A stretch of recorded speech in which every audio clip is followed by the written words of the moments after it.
আসসালামু আলাইকুম প্রিয় শিক্ষার্থীবৃন্দ, আশা করি তোমরা সবাই অনেক বেশি ভালো আছো। গতির স্পেশাল টেকনিক আরো একটি ক্লাসে তোমাদেরকে স্বাগতম জানাচ্ছি। এই যে আজকে যে অঙ্কটা আমরা সলভ করব, এই অঙ্কটা গতি পড়ছে কিন্তু এই অঙ্ক পায় না এরকম কোনো শিক্ষার্থী নাই। খুবই গুরুত্বপূর্ণ এবং খুবই আলোচিত একটি অঙ্ক। দেখো কি বলছে, একটি বস্তু স্থির অবস্থান হতে যাত্রা আরম্ভ করে প্রথম সেকেন্ডে 1 মিটার যায়। প্রথম সেকেন্ডে কয় মিটার যায় দেখছো, যে প্রথম সেকেন্ডে যায় হলো 1 মিটার। ওকে, তো পরবর্তী 1 মিটার, বুঝতে পারছো, পরবর্তী 1 মিটার দূরত্ব অতিক্রম করতে কত সময় লাগবে একটু বোঝার চেষ্টা করো।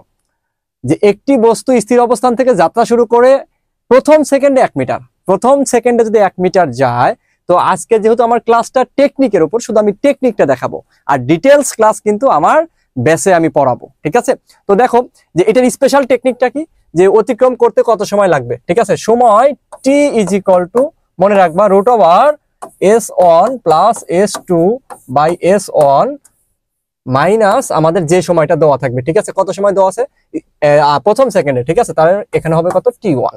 ওকে, তাহলে দেখতেই পাচ্ছ যে আমাদের S1 কত, প্রথম সেকেন্ডে সে কয় মিটার গেছে, 1 মিটার।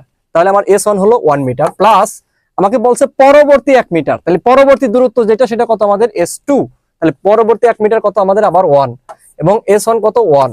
ঠিক আছে, তাহলে মাইনাস T1, এখানে প্রথম সেকেন্ড বলছে না, তাহলে আমাদের কত হয় বলতো 1। ওকে, এটা দেখো রুট করলে কত হয়, 1 প্লাস 1 মানে কি √2, √2 বাই 1, তাহলে কত হবে √2, √2 মাইনাস 1, √2 মাইনাস 1। তাহলে আমার √2 মানে কি বলতো, √2 মানে 1.41, যদি আমি সংক্ষেপে লিখি মাইনাস কত 1, তাহলে লেখা যায় কত 1.41 থেকে 1 যদি বিয়োগ করো তাহলে কত আসবে বলতো, 0.41 সেকেন্ড। এটা কিন্তু অবশ্যই এমসিকিউ এর জন্য, এটা কি এই সূত্রটা অনলি এমসিকিউ এর জন্য। তো এমসিকিউ আমাকে খুব সহজে নির্ণয় করার জন্য অবশ্যই কি টেকনিক কিন্তু জানতেই হবে।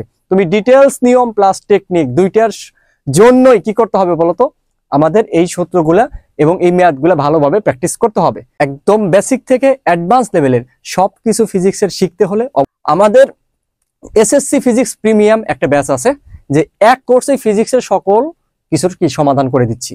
তোমরা যারা নবম দশম শ্রেণীর আছো অবশ্যই তোমরা কি করবে, এই কোর্সটিও এনরোল করে ফেলো এবং ফিজিক্স শেখো নিজের মনের মতো করে। তোমাদের সাথে দেখা হবে ক্লাসে।